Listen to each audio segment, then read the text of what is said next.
Dr. Eric Idahan built a career in banking and became an executive at Wells Fargo here in Iowa, but his heart was always pulled to giving back.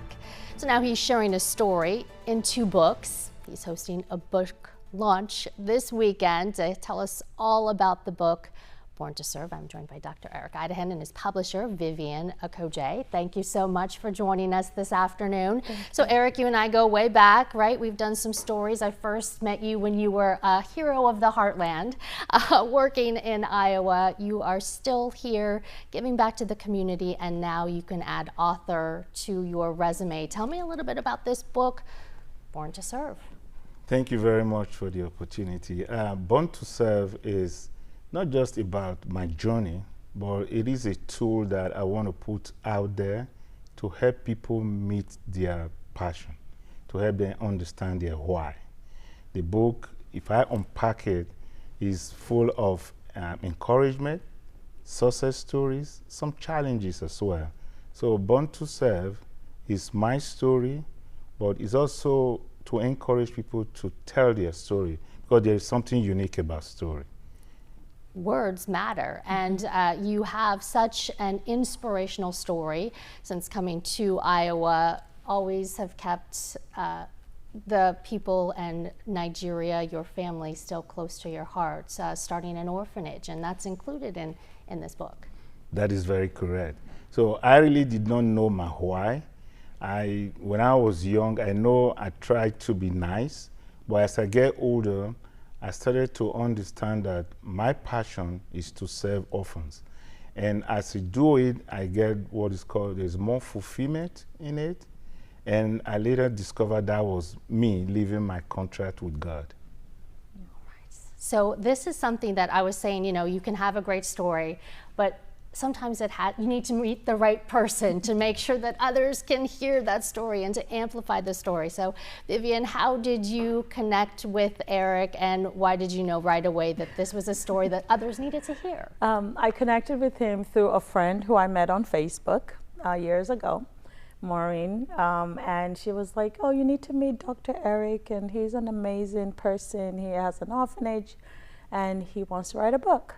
So when he shared the story about the book and what he wanted to do, and I just thought this was just amazing, because his experiences are just mind-blowing. I don't know how he has time to do all that he does. Right. And just going from a dishwasher or a meat cutter to the VP in Wells Fargo to running an orphanage and doing all of this was just so inspiring to me, because I also feel like I'm born to serve. And with his story, just sort of propelled me to say, you know what, we could do this. We can work on this manuscript, we can clean it up and make it nice. And we're here today with 2 books, not just one, but 2 books. That is really exciting, right? The story was so good, it couldn't be told in one. Yes. The series of 2 books, and when you're talking about that message, it's something that really any audience, or who would you say is, this is the good book for the right person at the right time to read?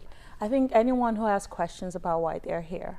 You know, I believe that hope isn't passive. I believe that we're all here for a reason, and we're born to serve. If serving may be just your little toddler at home, it could be, you know, at your daycare, or it could be running an orphanage like he does. So it doesn't have to be grand and glamorous, but we all have a purpose, and we have a reason why we're here. And so it's for anyone, but also speaks a lot to the diaspora, the immigrants who are searching for, you know, I'm going through this, maybe I was a doctor in my country, now I'm washing dishes in another country.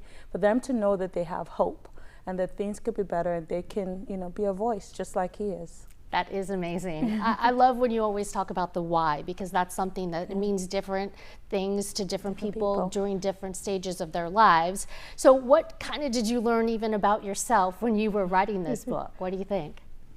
I learned a lot about Eric. You know, there are times you ask yourself, why am I doing this?